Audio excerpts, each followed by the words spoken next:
Luke chapter 14. And it came to pass as he went into the house of one of the chief Pharisees to eat bread on the Sabbath day that they watched him. And behold, there was a certain man before him which had the dropsy. And Jesus answering spake unto the lawyers and Pharisees, saying, Is it lawful to heal on the Sabbath day? And they held their peace. And he took him and healed him and let him go. And answered them, saying, Which of you shall have an ass or an ox fallen into a pit, and will not straightway pull him out on the Sabbath day? And they could not answer him again to these things.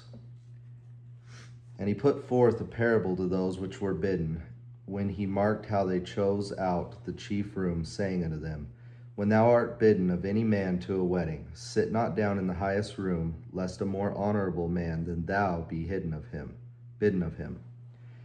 And he that bade thee and him come and say to thee, Give this man place, and thou begin with the shame to take the lowest room. But when thou art bidden, go and sit down in the lowest room, that when he that bade thee cometh, he may say unto thee, Friend, go up higher. Then shalt thou have worship in the presence of them that sit at meat with thee. For whosoever exalteth himself shall be abased, and he that humbleth himself shall be exalted. Then said he also to him that bade him, When thou makest a dinner or a supper, call not thy friends nor thy brethren, neither thy kinsmen nor thy rich neighbors, lest they also bid thee again, and a recompense be made thee. But when thou makest a feast, call the poor, the maimed, the lame, the blind, and thou shalt be blessed, for they cannot recompense thee. For thou shalt be recompensed at the resurrection of the just. And when one of them that sat at meat with him heard these things, he said unto him, Blessed is he that shall eat bread in the kingdom of God.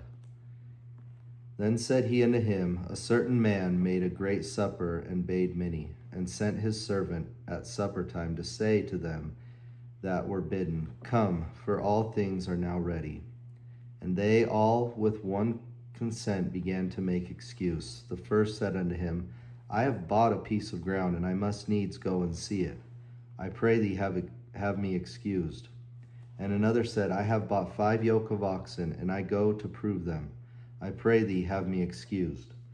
And another said, I have married a wife, and therefore I cannot come. So that servant came and showed his lord these things. Then the master of the house, being angry, said to his servant, Go out quickly into the streets and lanes of the city, and bring in hither the poor and the maimed, and the halt and the blind. And the servant said, Lord, it is done as thou hast commanded, and yet there is room. And the Lord said unto the servant, Go out into the highways and hedges, and compel them to come in, that my house may be filled. For I say unto you, that none of those men which were bidden shall taste of my supper.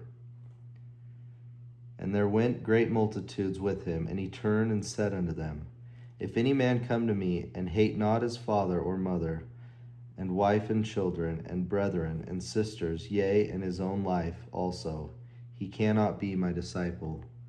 And whosoever doth not bear his cross and come after me cannot be my disciple.